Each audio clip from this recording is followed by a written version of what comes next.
आज हम बनाते हैं एक स्पेशल चीज़ जो कि खासकर सर्दियों में ही अच्छी लगती है और चाय के साथ आप ले सकते हैं। तो मैंने यहाँ पे मैं इसका नाम बाद में बताऊँगी, पहले मैं बताती हूँ कि इसे कैसे बनाना है। तो मैंने यहाँ गेहूँ का आटा लिया है, एक छोटी कटोरी। आप चाहें तो मैदा भी ले सकते हैं। इसमें मैंने हल्का सा नमक डाल दिया है और ये मैंने अलसी ली है। अलसी जो फ्लैक्स सीड आते हैं, आप लोग सब जानते ही होंगे, सर्दियों में हम इसे यूज़ करते हैं। तो इसको मैंने थोड़ा सा लिया है। इसे कुछ भी रोस्ट नहीं करना है, धोना नहीं है, कुछ भी नहीं करना है। बस आप ऐसे ही इसको किसी कपड़े से रगड़ के साफ़ कर लीजिए और आटे में डाल दीजिए। और साथ में मैंने एक बड़ा चम्मच मोअन डाला है, ऑयल डाला है, आप चाहें घी भी डाल सकते हैं। और इसके बाद हम इसे अच्छे से मिला लेते हैं। तो अगर आपको कम लगे तो साथ में आप थोड़ा सा ऑयल बढ़ा सकते हैं, घी बढ़ा सकते हैं। मोअन के लिए अच्छा मोअन होना चाहिए। तो ये देखिए अच्छे से रगड़ के मैंने ये हथेली से मसल के मैंने आटा अच्छे से मिक्स कर लिया है। और इसमें मैंने 1 कप पानी लिया है और इसको अच्छे से गूँथेंगे। जैसे एक पूड़ी के जैसा डो बनाते हैं हम, वैसा डो बनाएंगे और इसको हम ठीक से गूँथ लेते हैं। तो जो है इस तरह से हम हाथों से अच्छे से मसल के और आटा लगा लेते हैं इसका। तो अगर आप लोगों ने मेरा चैनल सब्सक्राइब नहीं किया है तो प्लीज़ लाइक सब्सक्राइब करिए, कमेंट्स करके बताइएगा कि आपको कौन सी रेसिपी अच्छी लगी। और कुछ भी बात कहनी है आप कह सकते हैं, आपको किसी रेसिपी के बारे में बात करनी है। तो ये देखिए मैंने इस तरह से आटा लगा लिया था और फिर मैंने इसके ऊपर थोड़ा सा तेल डाला है, मतलब जो अभी मैंने मोहन के लिए घी डाला था, ऑयल डाला था, उसको ही आप थोड़ा सा और डाल के इस तरह से चिकना करके और आप ढक के रख दीजिए। करीब 20 मिनट के लिए मैंने इसको रखा था। और इसके बाद ये देखिए मैंने फिर से इसको 20 मिनट के बाद अच्छे हाथों से मसल के और जैसे हम रोटी के लिए लोई बनाते हैं और इसी तरह से आप निकाल के आप मुझे इतने आटे की सिर्फ 2 पेड़े बनाने हैं। तो देखिए आप जितनी क्वांटिटी में चाहें आप आटा अपना बढ़ा सकती हैं, उसी हिसाब से आप सारी चीज़ें डाल लीजिए। और फिर मैंने इसे 2 लोइयाँ बना ली हैं और इन्हें अच्छे से चिकना करके गोल करके और मैंने इस तरह से बेल लिया है।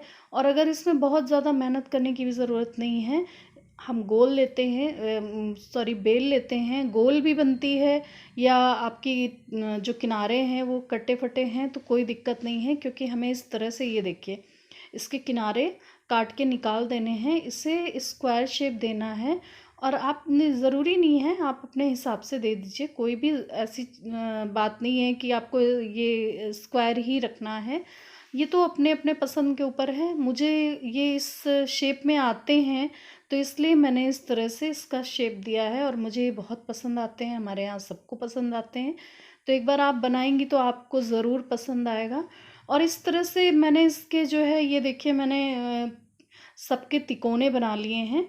ये आप शेप जो भी देना चाहें, ट्रायंगल देना चाहें या आप स्क्वायर देना चाहें या आप जैसे हम लोग नॉर्मल नमक पारे बनाते हैं घर में, आप वैसे भी बना सकते हैं। तो आप इस तरह से काट लीजिए और देखिए काट के मैंने सारे अलग अलग कर लिए हैं और इनको साइड में हम रखते जाएंगे। और आपको इस तरह से सारे ही काट के एक साइड रख लेना है। और इस तरह से फिर मैंने कढ़ाई रखी, मैंने ऑयल डाला है और इस तरह गर्म होने के बाद फिर एक एक करके हम इसमें डालते जाएंगे। तो आप लोगों ने अगर कभी ये बनाई है या कभी आपने इस तरह का कुछ कहीं खाया है, कहीं से लिया है, तो आप मुझे ज़रूर बताइएगा। वैसे ये गुजरात का फेमस स्नैक है और बताइएगा कि आपको कैसा लगा।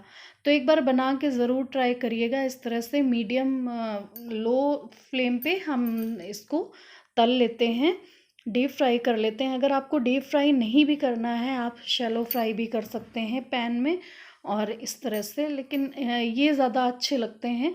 तो मैंने इस तरह से डीप फ्राई करके इन्हें निकाल लिया है, ये देखिए।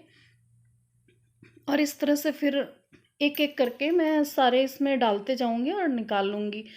तो आप कभी भी इससे ले सकते हैं, चाय जब भी पी रहे हों या कभी भी बच्चों को टिफ़िन में कभी खाने के लंच के साथ कुछ स्नैक देना होता है, तो आप बच्चों के भी लंच में दे सकते हैं और ये सबको ही पसंद आएगा। गेहूँ की जगह आप मैदा चाहें मैदा भी ले सकते हैं। वैसे मैंने गेहूँ का आटा ही ट्राई किया है और अभी तक तो मैंने मैदे में ही बनाया है। आप एक बार इसे इस तरह से बनाकर ज़रूर देखिएगा और मुझे कमेंट्स करके ज़रूर बताइएगा। मेरे चैनल को सब्सक्राइब भी करिएगा।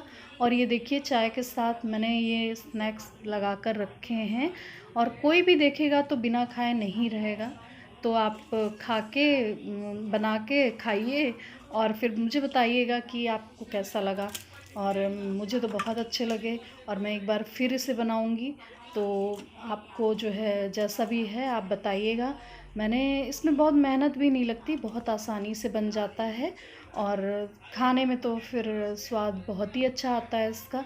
आप नमक पारे बनाना भूल जाएंगी, तो इसको एक बार ज़रूर ट्राई करें। Thank you.